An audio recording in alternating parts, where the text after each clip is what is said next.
we learned so much from our mistakes that if I have to redo it again, I'm willing to make the same mistakes.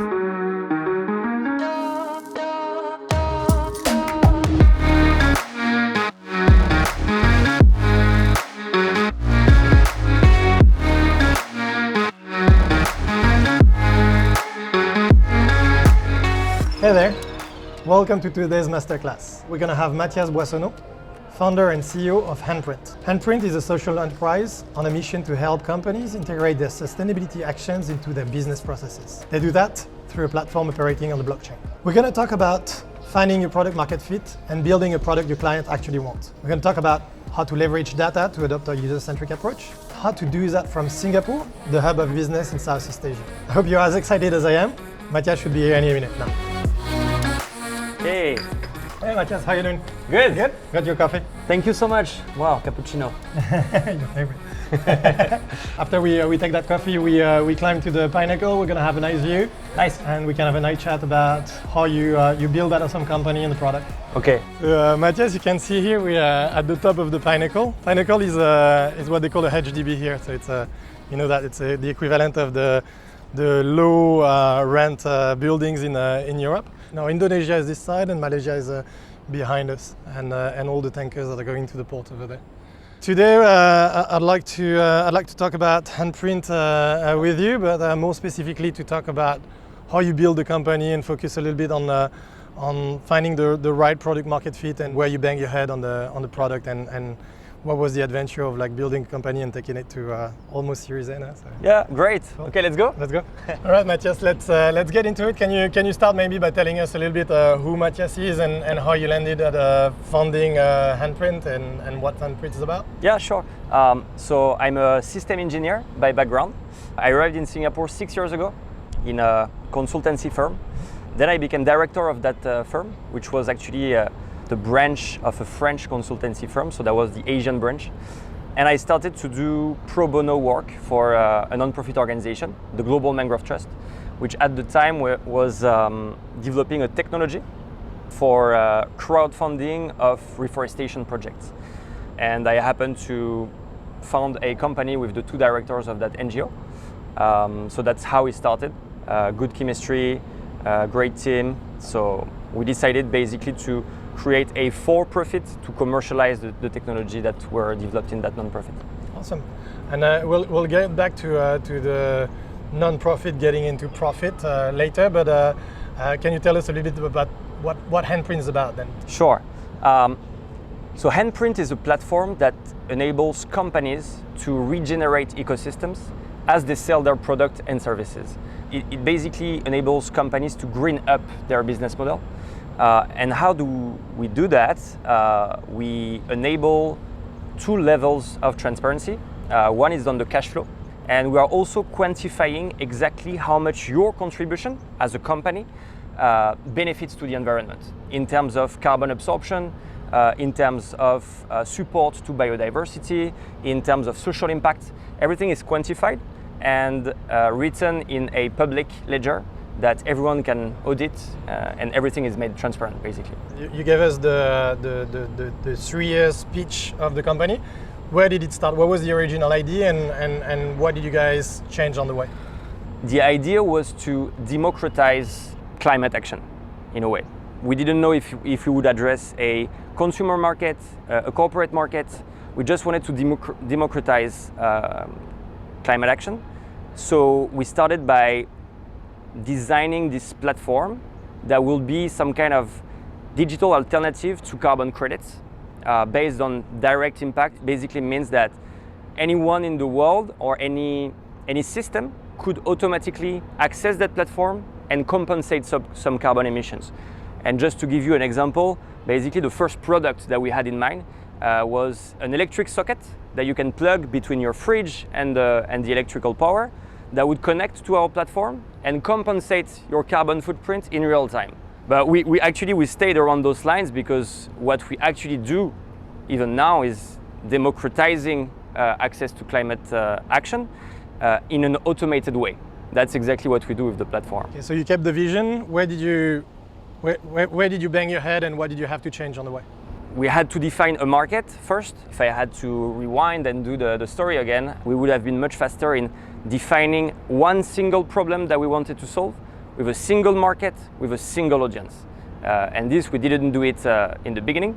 So that's why we had to pivot and to converge into something that is today a product that can be used mostly by consumer good companies that have e-commerce platforms. So we are niching a bit the audience. Today we have one vertical, one market that solves one problem basically. And do you remember what were the trigger for that change? How did you realize that you were on the wrong path or that you were in a no-go zone? We always had in mind, okay, what is the most scalable product we can build? And by doing interviews, product discoveries with potential clients, it happened that the audience that we have in Singapore here is very digital. So we happened to converge into a e-commerce plugin because it was solving a very specific problem that was clear, that could be defined with hypotheses that we could test. So that's why we had this shift toward e-commerce. Any big screw up you can remember? Any big mistake you guys made and you were like, oh, yeah, of course. but I think it's a learning experience, right? So we learned so much from our mistakes that if I have to redo it again, I'm willing to make the same mistakes. Yeah. So pace to product market fit. It's not even done yet, right? Your product market fit is already in movement. Like, how do you adjust the pricing? How do you adjust your communication to address the right audience? How do you adjust the product so it serves the right audience as well? But I think we could have been much faster on that with a much larger scale product discovery. So interviews of people, etc. At the time we were only 3, so now we are 14, but with three people, 3 co-founders, it's hard when you have like fundraising, product market fit, communication, ideation, technology, mistakes, but I would say no regrets. So we're talking about a company that proposed to plant trees on the blockchain. So it doesn't really seem to fit. Why blockchain? So first of all, it's not about planting trees. It's about regenerating ecosystems. So what you can do with the platform is, if you're a consumer good brand, you can align yourselves with the interest of the planet. And why do companies want to do that? It's because consumers care about it. We see figures like companies that do care about the environment, they grow 3 times faster, for example. So what we enable is to regenerate ecosystems, and it can be planting trees, for example, because they absorb carbon and they are very good to fight climate change. It can also be cleaning plastic from the oceans, replanting coral reef, can be protecting habitat of endangered species. So it's much larger. And why the blockchain is because the fundamental problem that we're trying to solve is the transparency. How the money is used and what is the exact benefit of your contribution to the environment. And if there is no transparency, there is no trust. And with no trust, there is no scale. You just work with your friends, right? So that's why blockchain. And just to popularize the concept a bit, for people it's still hard to understand what blockchain exactly is. What I can say is that we use blockchain as a transparent and very secured database. It's our back office, basically, where we record all the transactions. Oh, this company is investing in 1,000 trees. It's there. Then it creates public accountability. Because it's there on the blockchain, we as a company cannot even tamper with it. We cannot change what's in it, unlike any other kind of database.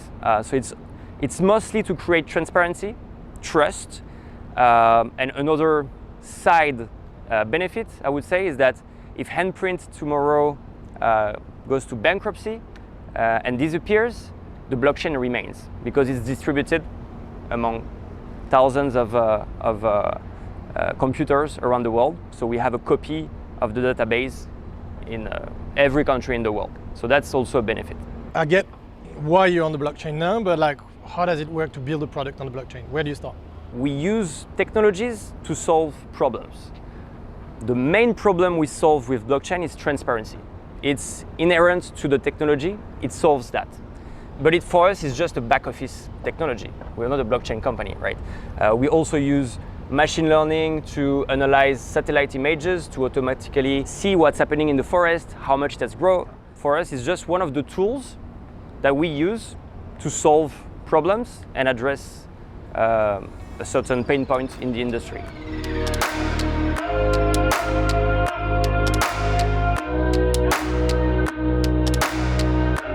We know blockchain has a bad reputation in terms of the impact on climate. How do you manage to feed that into a company that offers to offset carbon emissions? So first of all, not all blockchains have a very energy-intensive process. So what you might refer to is the maybe the most well-known, which is the Bitcoin blockchain. So basically, the internal mechanics of that blockchain to validate new data entry, which is called a consensus mechanism. This is what consumes a lot of energy for that kind of blockchain. On our side, we use a blockchain that is very less energy intensive. And on the other side, we also compensate 10 times what our operations generate. But our operations generate way less carbon than companies that address the same issues as us, but that are less digital, like consulting companies and so on. So when you compare, we're actually emitting less and absorbing more. So continuing on this carbon offsetting trend, we see that a lot of the companies doing carbon offset tend to give a lot of the money in fees for the intermediaries. And you claim to minimize those fees. So how do you actually do that? So in a typical project of reforestation, for example, that is going to absorb carbon, you have up to 80% of the fees that actually goes to intermediaries for verification, bank fees, consulting firms that are like a lot of bureaucracy on top of that. And what most of our competitors do is that they buy carbon credits in the voluntary market, which are basically off-the-shelf projects. You don't know what's in it. Can be a bit of reforestation project, can be a bit of support to solar panel farms and this kind of stuff. So they buy those things that are full of middleman cost, basically. So by using blockchain, we reduce up to 80% of that cost so that the entire contribution goes to the reforestation project, and we don't make even 1% margin, we make 0% margin. Okay. And so how do you monetize? So we monetize by creating value for corporates with features, like for example, if you want some kind of advanced reporting on their carbon absorption, if they want to have pictures and videos of the ground, of their trees growing over time, this kind of stuff. So we're trying to find the best ways of monetizing added value that we can bring.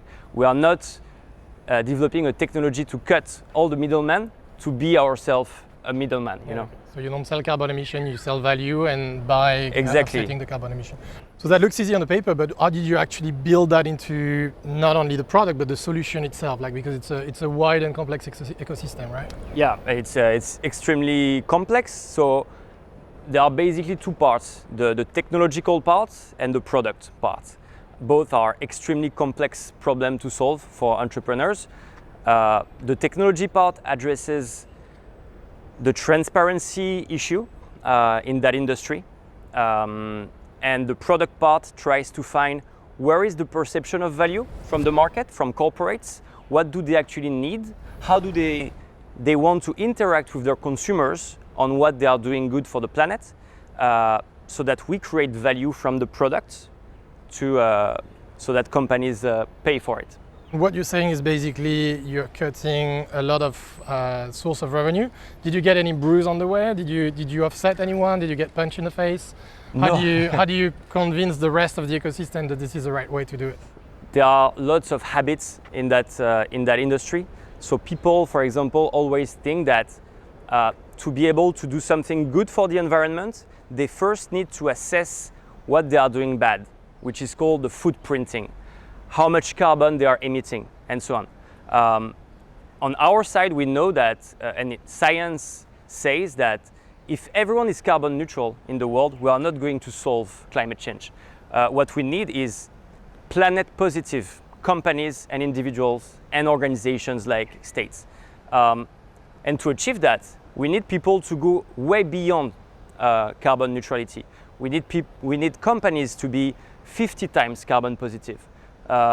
And so we are developing a product that enables those companies to absorb much more carbon than what they are responsible for. Okay, so you're not buying what you consume or what you produce, but you're buying for the planet and possibly much more than what you consume. Exactly. A lot of what you're saying is about data, right? Like I want to know how much I'm producing, I want to know how much I'm offsetting, even though I'm not necessarily buying what I consume, but like how did you leverage data to actually build a solution? And maybe how did you go about it? How did you set it up? We try to build products based on what is called empathy product development. So we try to put ourselves in the shoes of the consumers from the market we address. And we've tried to industrialize the consumer feedback collection. So I just give you an example. So on our SaaS platform, you have features on the interface, like, for example, click here to have access to more photos. But it's not even developed on the back end. What we do, it's called a fake door. What we do is we track who is clicking on that, when, what is the behavior, etc. So we have a very deep analysis of what is the perception of value and what people are willing to pay for, what companies are willing to pay for. Willingness to pay is another very interesting problem, because what people say they are willing to pay and what people actually pay for is two different worlds. Mm-hmm. So we are setting up on our SaaS platform a betting system so that companies can say, so when they reach a fake door, they are encouraged to bet on what is the value of this feature. And we incentivize them to have a fair estimation by giving them incentives like a cash price or a free paid plan, so that they are incentivized to give what they think is the fair price, always based on consumer data. Otherwise, we are building a Frankenstein out of nowhere that solves no one's problem. So we always try to collect data at scale to build products. That's super interesting. But then jump back 3 years before. Like, so now you explained it, and like it sounds very obvious, right? But like 3 years back, you look at your empty platform. You don't have any users. You don't have any data. Yeah.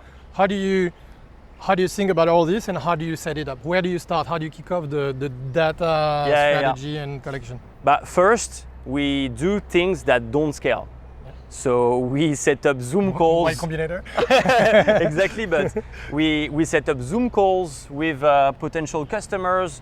We do product discovery on a one-to-one over a coffee, and we watch people using the platform, and we collect feedback like this. So it's a very time-consuming effort. But that was the first phase of our consumer data collection phase, basically, yeah. Mm-hmm. And then from the insight that you got, then you starting setting up stuff? And yeah. So we started building the roadmap based on this. And it's funny because the features that we have today on the platform, I would say that 90% of them were ideas from the clients we first spoke to during the product discovery phase. So data, so you talked about the empathy approach, and it's really about data allowing you to be very user-centric and build product that people actually want and build features that people actually want instead of just relying on your own ideas, right? Exactly, yeah, absolutely. I suggest that we move on to the last part of our interviews, and where we talk about building a company in Singapore with remote offices and all this stuff, and see how you handle that.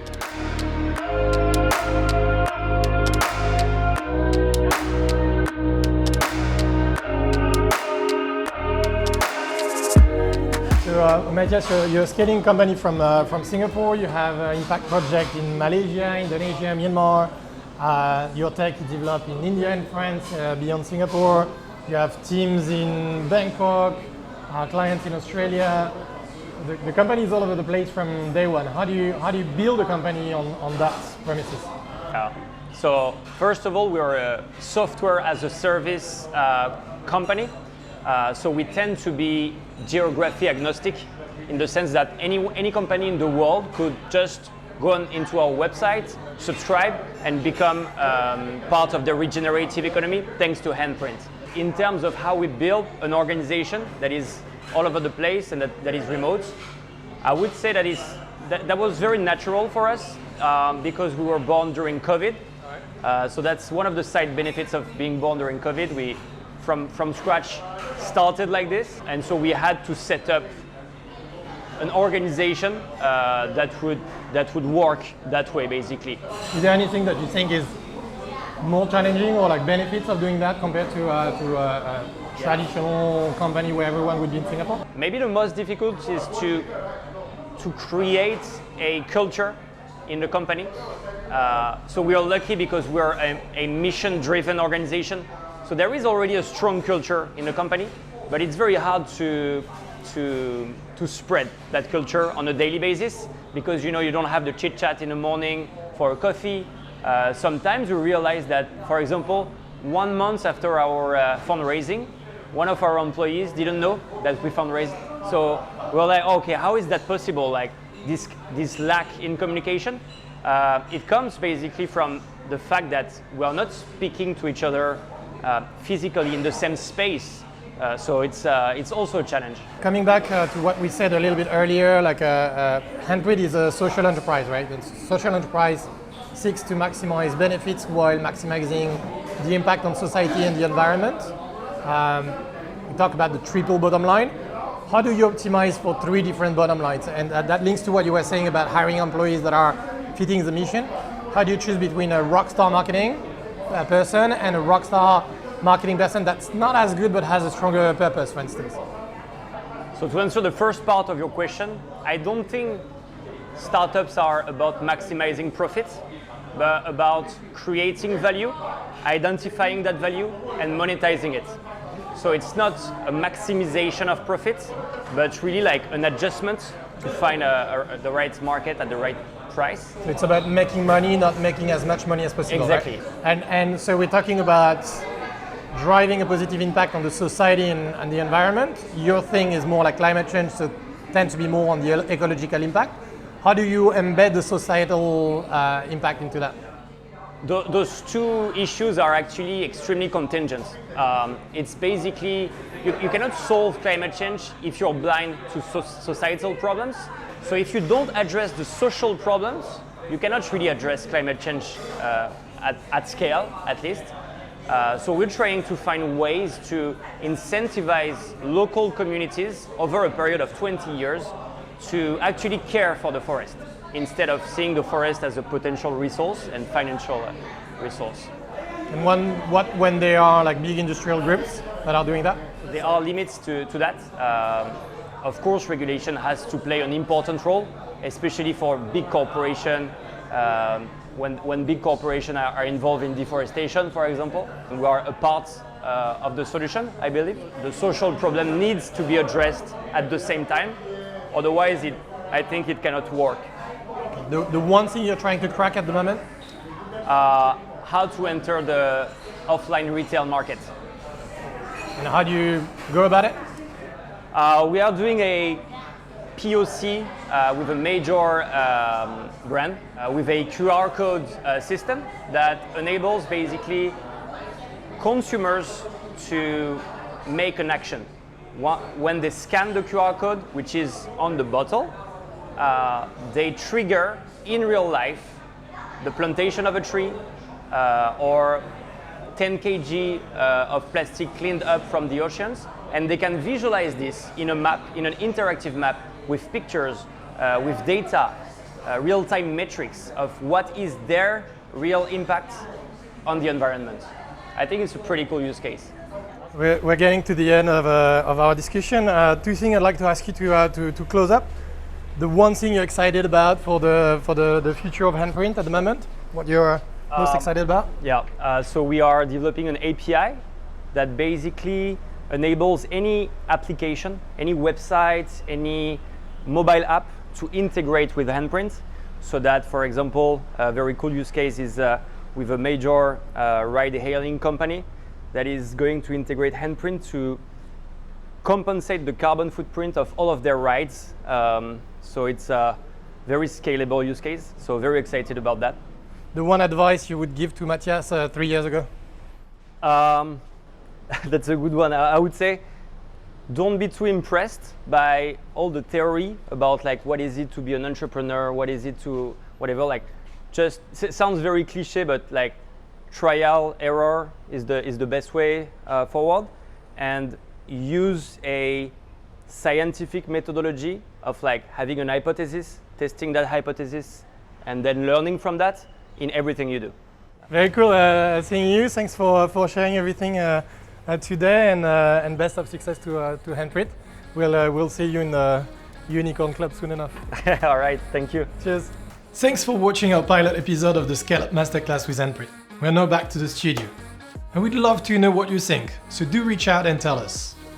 The topic of today, product market fit, is particularly dear to my heart, since a lot of what we do at Co-Creation Lab is focused on helping companies find a solution to complex challenges, and for that we adopt a user-centric approach. Now here's what I personally take away from this masterclass with Mathias. Stick to the why, not to the how. Have a clear vision of the challenge you want to solve, but don't get attached to your ideas. It will change with the roadblocks you meet on the way. Be a user adept. Spend as much time as possible with your users. Build empathy with them to truly understand their needs and the problem you're trying to solve inside out, from their point of view. Think big, start small. Start by solving a small part of a very specific problem first, and take it from there. There is no point trying to solve the most complex challenge on earth at once. Create real value. Focus on creating value for your users so that they will want to pay for it. The key to monetization is here. Track, measure, analyze, repeat. Find ways to assess the value you are creating. Set clear goals and track them precisely. It's the data that will enable you to be user-centric at scale, nothing else. Take it easy. Technology is just a tool that can power up a solution, not the solution itself. Always go back to your users and their needs. Then identify what technology will help you get there, not the other way around. And take it easy. Don't get distracted or stressed out with all the buzz about unicorns out there. Try, iterate, and repeat until you find a sweet spot where your users actually fall in love with your product. That's all that matters. So that's it. Thanks for joining us today, and stay tuned for the next episode of our Scale Up Masterclass. Like this video, share it, subscribe to get an update on when the next one comes out, and hopefully we'll see you soon in Singapore.